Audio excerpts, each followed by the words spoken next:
All right, August 4th today. Just finished a 2.5 mile run.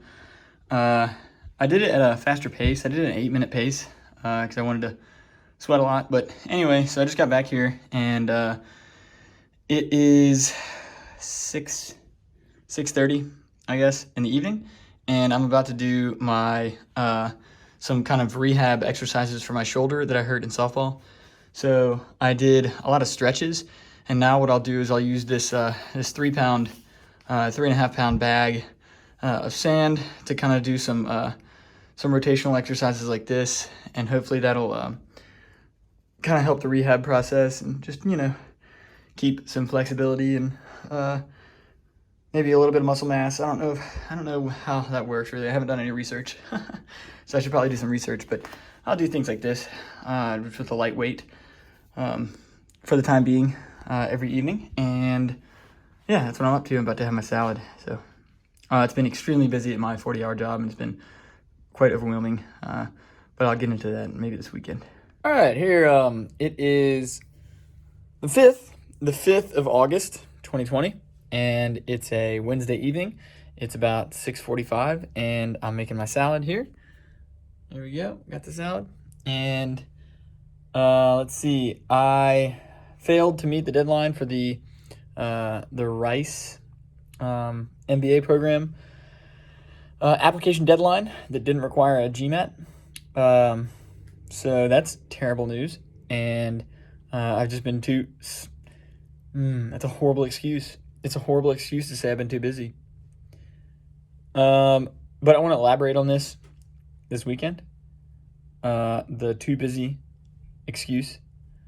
And how all of the most successful people in the world don't use that, and how I'm frustrated with myself and I don't feel good about missing that deadline, and and a few other things. But I'll talk about my frustration this weekend. I think I'm gonna have a free day on Saturday to discuss and go into detail about things. So, yep. Good morning. It's August 8th, 2020 today. It's a Saturday morning at about 9 a.m. and currently working on my website and blog. And I discovered that I can record my voice on the voice recorder app on the iPhone, and actually include a little play button that'll play the sound on the website. So I'm really excited, and I'm going to I'll dictate everything on the site that I have written and typed out, so it can be played in audio version. But here's an example right here. So you have the introduction, and I click this little button right here. Introduction. Hello and welcome. I'm a blessed and grateful 27-year-old guy, born and raised in Baton Rouge, Louisiana. So I'm really excited about that. So I'll have everything in audio too. So I'll have the video, audio, and text. So I'm excited about this. All right, August 8th, 2020. I just finished an incredible workout. I did a mile and a half of sprints. I think I did it. They're about 175-yard sprints, like I've discussed before, like I normally do. I take about 20 or 30 seconds walking break in between each sprint, and I did them in, I think it was 5:25, 5-minute 25-second pace, mile pace. So you can do the calculations on that. But then I did a lot of ab work out there in the sun. Took my shirt off, felt really good. It's vitamin D, and really enjoyable. It's a perfect day today. It's, I think, 85 degrees and sunny, partly cloudy, and really enjoyable. So I'm going to go in and have probably about 6 eggs in a skillet, and then my can of beans. And I'm still unable to do any arm or shoulder exercises due to the injury to the shoulder from softball. So I'm going to do a little rehab when I get back up to the apartment. And it's a good day so far. I got a lot of blogging done this morning, and dictated all of my blogs to audio. Today, 2020, and I just got up here from my outdoor workout, which is very enjoyable and productive. And I just want to show you what I've been doing for my rehab for the shoulder injury. And so what I've been doing is I've been using this 3.5 pound sandbag right here, and I've been doing shoulder lateral raises like this, front raises like this, circles like this to keep mobility, range of motion, and create a little bit of resistance. Again, I still have not researched the best way to rehab torn soft tissue in the shoulder. And I just remembered that I have not done research for that yet, so I'll probably do that right after this video. But anyway, I might do a time lapse of this. I'll do a time lapse of me doing it.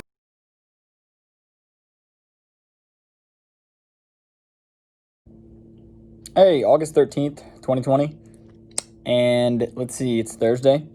It's about 7:15. I am sitting down to have my salad. Did a 4.5 mile run out there at a 9:50 pace, which I'm very, very happy about. I made sure to not look down at my watch the entire way and just ran at a steady, slow pace. That's the furthest I've run in a long time. I've been doing the sprints, the 200-yard sprints for a mile for the past few months. So this was the first long run in a while. I don't know why I felt like doing it. It was raining, so that was one thing, but I just thought about it all day, and I kind of wanted to do it, although it may not be the smartest thing for my joints. But yeah, I've been relatively discouraged lately. I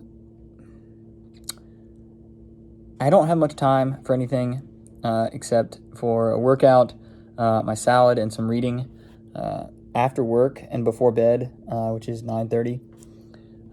There's not much time to do much studying or research or writing or videoing. But see, after saying that, I feel like I used to have more time for some reason. And it may be coming off of quarantine, working from home, maybe that fact. And I really actually did have a great deal of time to really spend on other stuff, in addition to being twice as productive, possibly 3 or 4 times more productive with my 40-hour full-time job. I had so much time to do things, and it's just being back at the office 40 hours a week has been quite overwhelming with the necessary social interactions, which are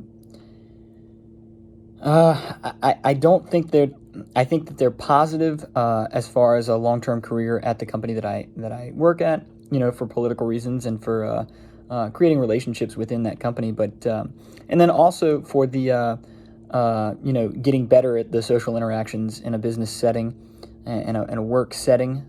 So the practice is good, and the actual relationships and bonds and things like that are important too, and learning how to manage people and things like that. But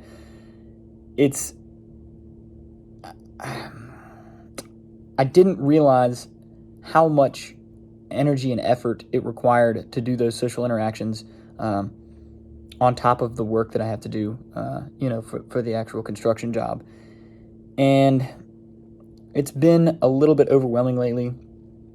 I have a girlfriend here in Pittsburgh, and that's a new thing as of, it started when during the quarantine when I had a lot of time and I was working from home, and and I felt like I wasn't weighed down much by things, but spending time with her, and that's a lot of time too. That takes most of the weekend time is spending time with her and doing things like that. So just a little bit overwhelmed lately, and those are the main factors. I'm trying to stay as healthy as I possibly can.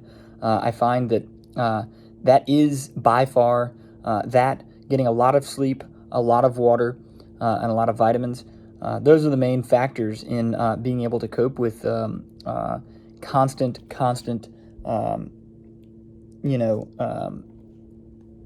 mental stimulation. And so I'm trying to do those things and stick real tight to those ways of living. So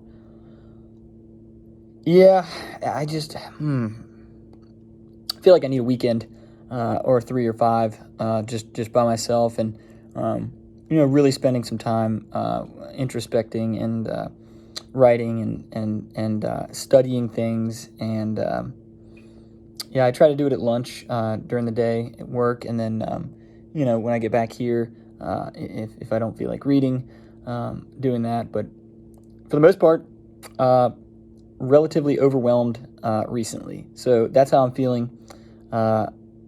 Again, August 13th, it's a Thursday. And this weekend, the plans for this weekend, I'll be going to Top Golf with a group of her friends on Friday, tomorrow. And that'll consume the evening tomorrow. And then I think there's a softball tournament on Saturday. So I'll most likely, be going to that event. Hopefully Sunday I have some time to get some stuff done. But that's what's going on.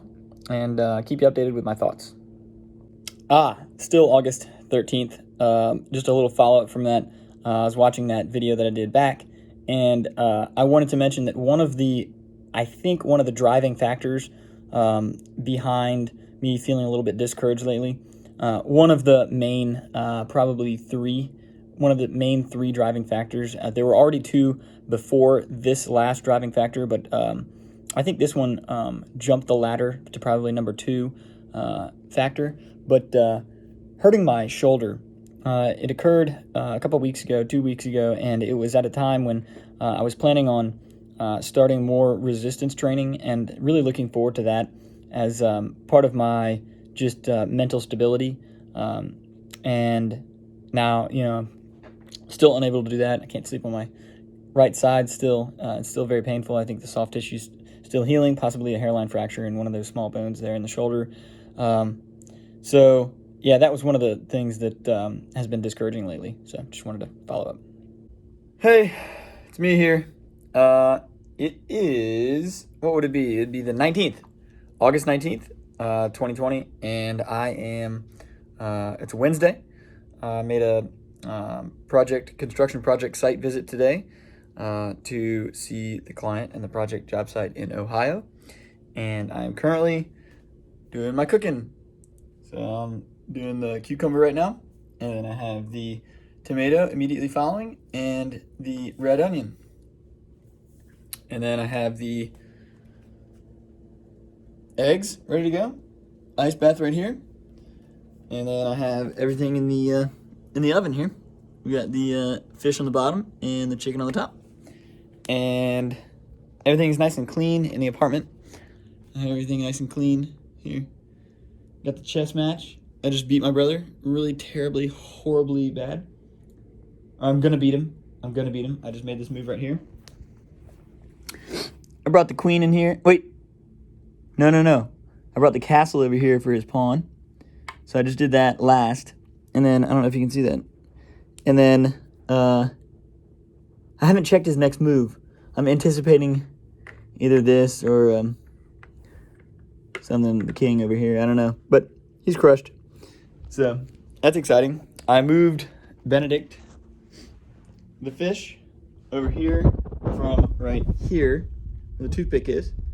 I moved him because I'm planning on getting a bigger tank for him, and it's going to take up more space, and I can also feed him over there without having to put my knee on the couch like this and squashing down the couch. So I can stand up over here and feed him, and so that's going to be a better spot for him. And then let's see, what else do I have? I started an audiobook about big data, cloud computing, and Internet of Things and AI. And it's written by, Thomas Sibyl. I don't know how to pronounce his last name. But anyway, he founded C3 AI, the company, and has a whole list of other credentials. But he's been in the tech world for 40 years or so. So interesting to listen to him talk about the adoption that companies need to pursue for those technologies. And I'm still on the search here for how we can automate and use artificial intelligence and machine learning and some of these deep learning neural networks for our, because we have a lot of company data, and I know that if we figure out a good way to feed it into some of these technologies, then it'll put us ahead by a lot. So the first strategy will be determining how and the process and what data we need to feed in for training, and then and how to do that. And the second hurdle will be the largest, and that will be selling it to company executives and selling it as an idea for as a good company strategy. So that'll be the biggest hurdle. So that's what I'm working on. Making some food here this evening, and skipped a workout today, but didn't get much hydration because a lot of today was driving. When I visit the job site in Ohio, there's a lot of driving, so I don't drink much water, especially when I'm riding with other people who are driving, because I don't want to make them stop for urine stops, which I normally do. If I drive by myself, I normally consume the same gallon during the 8 hours of full-time work, and just stop often. But I was not able to do that today because I rode with other people, so I'm really dehydrated, and I'm trying to rehydrate now and do some cooking. So hopefully I'll get some good reading in tonight, and that's where we're at. All right, Sunday afternoon here. It is about 1 p.m. It is August 23rd, and I'm sitting down at the computer and have been for a few hours now this morning, working on a new article or blog post, or just whatever you want to call it, discussing in more detail my thoughts and plans for implementation of AI and machine learning and neural networks and things like that for the construction industry and industrial focus, and how those technologies are going to transform the industry, and how I want to pursue that. I think it's the best path to pursue right now. I'm most interested in that path currently, and I think it has the most potential for helping the world in general. So I'm working on that post right now, and working on posting a video from the end of last month till now, which has been almost an entire month. Haven't done much videoing, and I think now what I'll do is, now that I've selected a very, very clear path to learn about machine learning, and how I'm going to approach that new pursuit, I think I'll do probably less videoing and documenting of just my general life. I think I've given the viewer a good understanding of what my life is and how I organize things and what I do. I have the meal plans and the sleeping and the workouts and the reading and the studying and the 40-hour full-time job, the blog posts and things like that. So I'll probably continue the trend that I've been on lately, which is not posting that much as far as video goes, and documenting. So I'm going to continue to pursue that route, learn more about machine learning, and figure out how we can properly prepare the data that we have available at my construction company for an algorithm, and custom build an algorithm for to achieve some certain outcomes that I'll discuss in some of the posts and stuff for training that machine learning program. But yeah, I think that this is something that is very urgent. I think it's very urgent to implement these technologies into the construction industry. Very urgent, and needs to be done quickly by somebody who understands both the machine learning and the actual industry itself, and what data is available in the industry. So I'd like to spearhead that. And not only is that a challenge, but the challenge of implementation is just difficult. So for the most difficult part, and I mentioned this in a video earlier in this same post, but is selling the idea that this is very important and existential to the company's survival. Selling that idea is going to be the more difficult aspect of this pursuit. So that's going to be part of the formulation of these thoughts and ideas, in my brain during the process and during the studying and research process and compilation of information, will be keeping in mind the fact that I have to sell this to company executives and industry professionals and industry leaders, because it can't be done alone. So that's what I'm working on, and I'm actually very excited about it. I'm probably 2 or 3 pages into an article that I'm writing more specifically about it, and I'm excited for the next few months, and keep you updated.